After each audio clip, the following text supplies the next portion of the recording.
In this video, I'm going to give you 5 tips to create an irresistible call to action.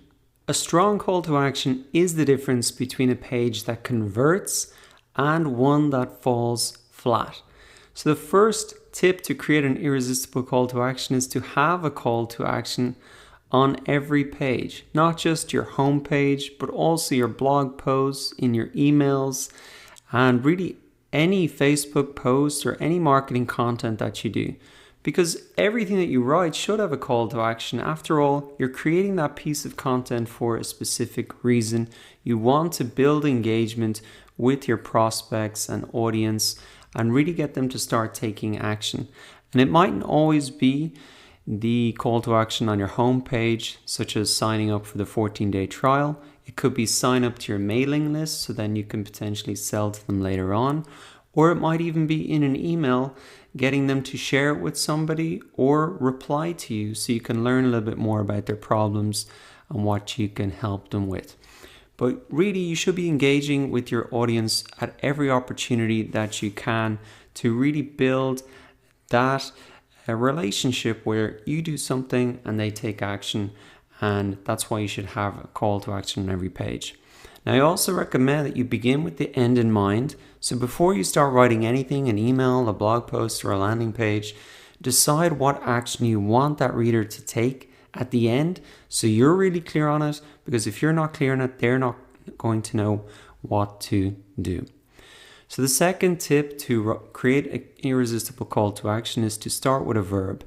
Now, it is called a call to action, so really start that call to action with action verbs like start, try, download, subscribe, watch, share, fill out, find out, shop, or order. It just makes it really clear that you're expecting them to take an action, and the best way to show that is by starting with an action verb.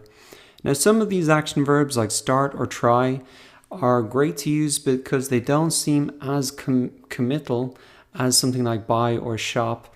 And that's why a lot of sites, even online course sites like Udemy, will say try any course, enroll today instead of buy or shop, because it sounds like not a big commitment. So if you have the option, try and pick a verb like start or try that doesn't sound like a big of a commitment like shop or order.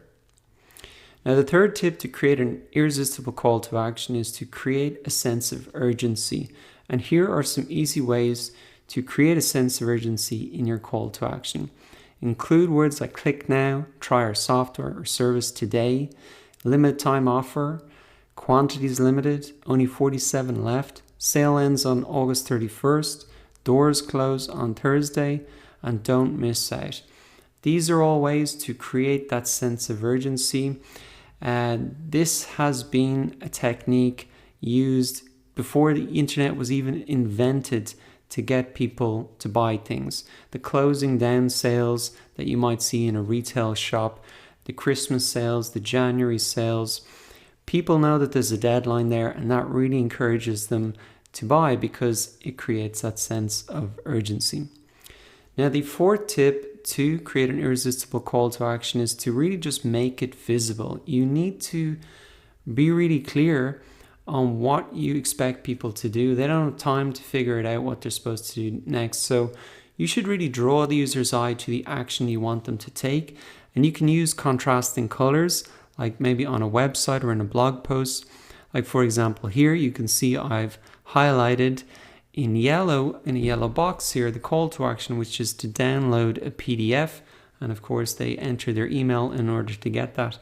So I get their email address. But on the page, hopefully it's a bit zoomed out, but you can see that that really does catch the attention of the blog post. Now, also in the sidebar here, hopefully you can see that this really is a contrasting color I've used to catch attention, and it's the email sign up form in the sidebar of my website. But if you're using an email, for example, you can just simply bold the call to action like I've done here on the slide, and you can really see it pops or sticks out. Another tip for emails as well is actually paste the full link into the email. When people see links, they automatically know that they're supposed to click on them And I would recommend you paste the full link in rather than say click here, because if you just have click here, it can really get lost. It's easy to miss.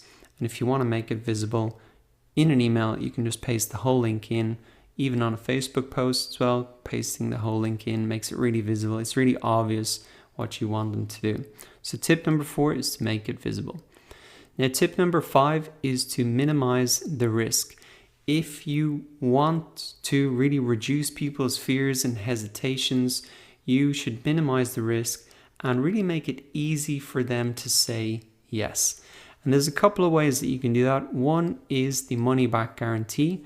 And you can use a phrase like join today and enjoy our 100% money back guarantee for 30 days.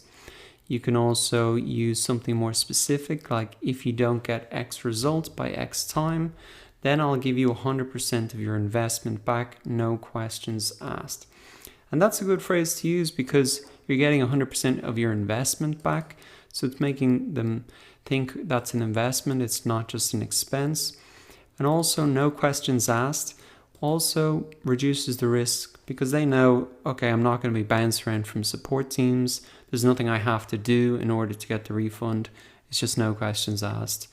And so that's often a good little phrase to put in to minimize the risk. Now, another way you can minimize the risk is by saying something like start your free trial today, no credit card required, no software to install. So the risk is not just in terms of their money, but it's also their time and effort. So if you say there's no credit card required, that means they won't have to cancel it or remember to cancel it later on. And there's no big installation process, which really means there's no risk of their time and wasting it. Another phrase that can be good to use is something like download and get started today.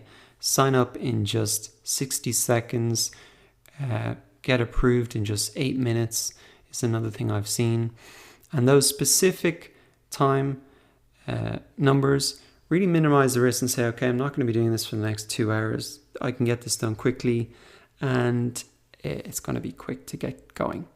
So that wraps up the 5 tips to create an irresistible call to action. So really what you need to do is be sure to use all these 5 tips when writing your next call to action. Remember that a strong call to action is the difference between a page that converts and one that doesn't. So take this seriously and apply those 5 tips to your next call to action.